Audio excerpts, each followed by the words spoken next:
Ya Allah Bapa, kami siap mendengarkan Engkau berfirman.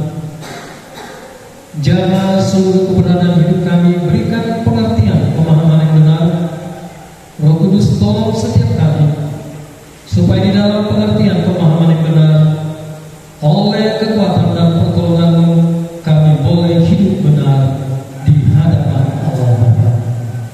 Terima kasih Bapa, pakai hamba-Mu menjadi saluran berkat-Mu, berfirman-Lah dalam nama Tuhan Yesus. Haleluya. Amin. Hari ini saya memberikan judul khotbah saya, prinsip-prinsip pengampunan. Prinsip-prinsip pengampunan.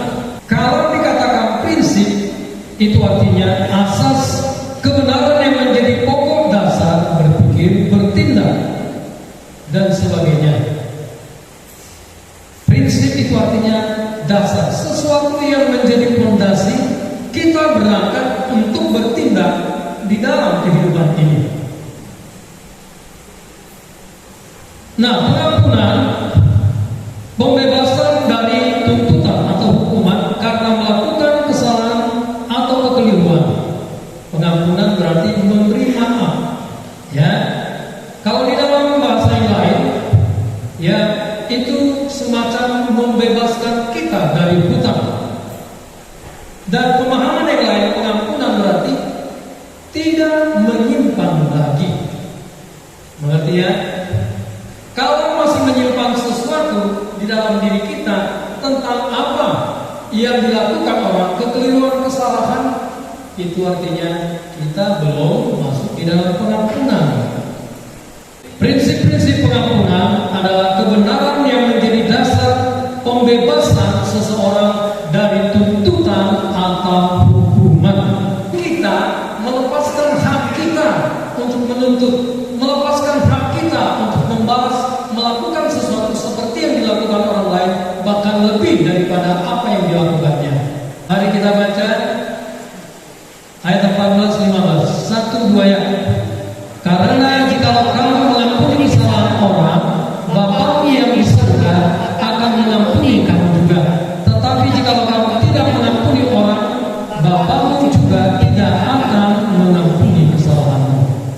Kesalahan hubungannya manusia dengan manusia yang lain, karena kita melakukan sesuatu yang merugikan orang lain. Kesalahan itu bagian dari dosa, tetapi dosa mencakup segala sesuatu yang tidak berkenan di hati Allah yang kita lakukan di dalam hidup ini, melanggar hukum Allah. Prinsip yang pertama, ketika kita mengampuni, maka kita diampuni oleh Bapa. Jikalau kita mengampuni kesalahan teman kita, maka ketika kita juga melakukan kesalahan, semua kesalahan-kesalahan kita, Allah Bapa akan mengampuni kita. Yang kedua, jika kita tidak mengampuni orang atau teman kita, sesama kita, orang yang bersalah kepada kita, orang yang sudah melukai hati kita, merugikan kita, maka dikatakan apa? Maka Bapa-Mu di surga juga apa? Tidak mengampuni kamu. Kalau kita tidak mengampuni kesalahan teman kita, sesama kita, ya, maka Bapa di surga juga tidak mengampuni kesalahan kita. Jadi kalau kita tidak mengampuni orang lain, maka Bapa di surga pun tidak akan mengampuni kesalahan kita, sampai kita mengampuni orang lain, memaafkan orang lain. Yang ketiga, ya, prinsip pengampunan adalah saling, ya, saling mengampuni. Baru turunlah pengampunan itu atas hidup kita. Di dalam hubungan kita sebagai manusia yang satu dengan yang lain, kalau kita saling melakukan hal yang melukai hati orang lain, berarti apa? Prinsip yang ketiga, saling mengampuni. Amin. Kalau tidak, dua-duanya tidak diampuni oleh Tuhan, tidak diampuni oleh Bapa di surga. Yang pertama tadi apa? Mengampuni untuk kita diampuni oleh Bapa. Yang kedua, kalau tidak mengampuni, maka Bapa pun tidak mengampuni.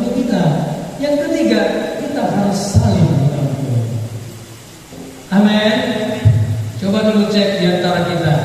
Ya, jangan sampai kita pulang ke rumah tetap enggak berubah, tetap menyimpan. Jadi tadi dikatakan apa? Kalau tidak mengampuni berarti apa? Wujud tidak mengampuni, menyimpan kesalahan orang lain. Kalau kita menyimpan berarti apa? Jangan bilang, walaupun kita dengan kata-kata tidak memaafkan, ngelamar, berpelukan seperti siapa? Teletabis. Tapi itu tidak menyelesaikan masalah. Kenapa? Masih disimpan, masih disimpan. Kalau masih kita simpan, walaupun kata-kata kita manis, banyak orang menyaksikan, ngamar damai lagi. Tapi kalau hati kita yang terdalam masih menyimpan, itu artinya apa? Kita masih hidup di dalam dosa kita. Kita masih menyimpan kesalahan. Kita bukan hanya berdosa, melakukan kesalahan kepada orang lain, karena kita tidak melepaskan pengampunan, tetapi kepada Allah Bapa kita juga belum mengakui dosa-dosa kita. Kita masih ada di dalam kondisi hidup di dalam dosa kita. Amin. Jadi tolong jemaat Tuhan yang terkasih, jangan, ini udah bulan Desember, jangan simpan kesalahan orang. Oke lah, mungkin selama 11 bulan ini masih tersimpan, tapi yang mengingat, mari hari ini lepaskan pengampunan. Amin. Supaya kita bebas, dibebaskan Allah, karena sampai kita belum membebaskan, di situ juga kita akan mengalami tekanan karena akibat kesalahan kekeliruan kita. Bebaskan hari ini. Ingat dulu siapa? Beri maju ini doata. Ya, siapa yang belum kita ampuni? Amin. Tapi ini ketulusan, pengampunan itu tulus. Pengampunan itu apa? Karena kasih Allah bekerja. Jadi dasar kita mengampuni orang lain karena Allah telah terlebih dahulu mengampuni kita. Mari kita lihat dulu satu kebenaran firman Tuhan. 1 Yohanes 4 ayat yang ke-10, 1-2 ya. Inilah kasih itu, bukan kita yang telah mengasihi Allah, tetapi Allah yang telah mengasihi kita dan yang telah mengutus anaknya sebagai pendamaian bagi dosa-dosa kita. Efesus 1 ayat yang ke-7. Sebab di dalam Dia dan oleh darahnya kita beroleh penebusan, yaitu pengampunan dosa menurut kekayaan kasih karunia-Nya. Nah, jadi apa ini? Dasar kita mengampuni karena Allah telah mengampuni kita terlebih dahulu. Amin. Yesus mengampuni dosa kita. Artinya hukuman dosa yaitu apa? Maut. Upah dosa adalah maut, kematian yang kekal. Kita dibebaskan, artinya tidak jadi mati, tidak jadi dihukum, tidak jadi dimasukkan ke neraka, tetapi Tuhan menggantinya dengan pengampunannya, dengan kasih karunia-Nya, diberikanlah kepada setiap kita yang percaya menerima Yesus sebagai Tuhan dan juru selamat di dalam hidupnya, hidup yang kekal di surga untuk selamanya. Amin. Inilah dasar kita. Kalau kita tidak merasa Allah sudah mengampuni kita, kalau kita tidak datang kepada Allah dan kita dikuduskan, disucikan oleh darah anak domba, kita juga tidak punya kekuatan, kemampuan untuk mengampuni orang lain. Kenapa begitu penting? Saya sampai saat ini terus berkata, bangun saat teduh kehidupan pribadi kita. Ketika kita datang kepada Allah, disitulah kita dibebaskan. Dan bukan hanya dibebaskan, disitulah kita diberikan kemampuan untuk mengampuni kesalahan orang lain. Amin. Ini yang menjadi dasar. Oleh sebab itu, mari di bulan Desember ini ingat dulu, ya, ingat dulu supaya apa? Supaya kita jangan terhambat. Coba renungkan, ketika kita seret di dalam berkat-berkat yang dari Allah, itu bisa bertanda kita belum mengampuni teman-teman kita, belum mengampuni suami kita, belum mengampuni istri kita, belum mengampuni anak kita, belum mengampuni orang tua kita, belum mengampuni tetangga kita, belum mengampuni teman kita, belum mengampuni teman-teman yang ada sepelayanan di tempat ini, belum mengampuni, maka kita akan terhambat untuk menikmati kasih karunia Allah yang tidak terbatas itu. Amin. Inilah saatnya. Mari kita tunduk kepala, ambil waktu satu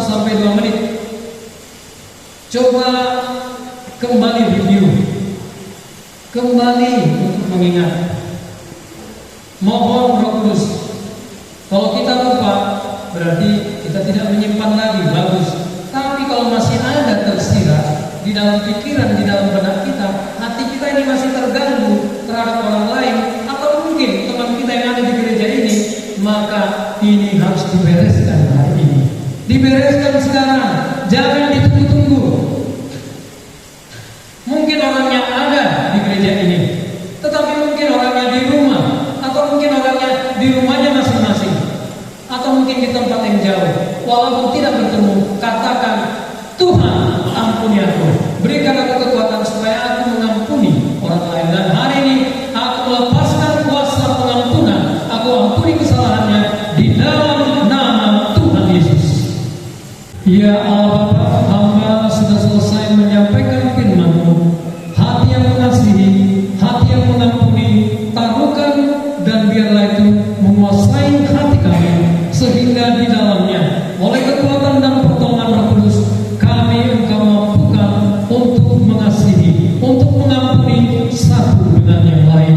Di dalam nama Tuhan Yesus, biarlah Engkau sempurnakan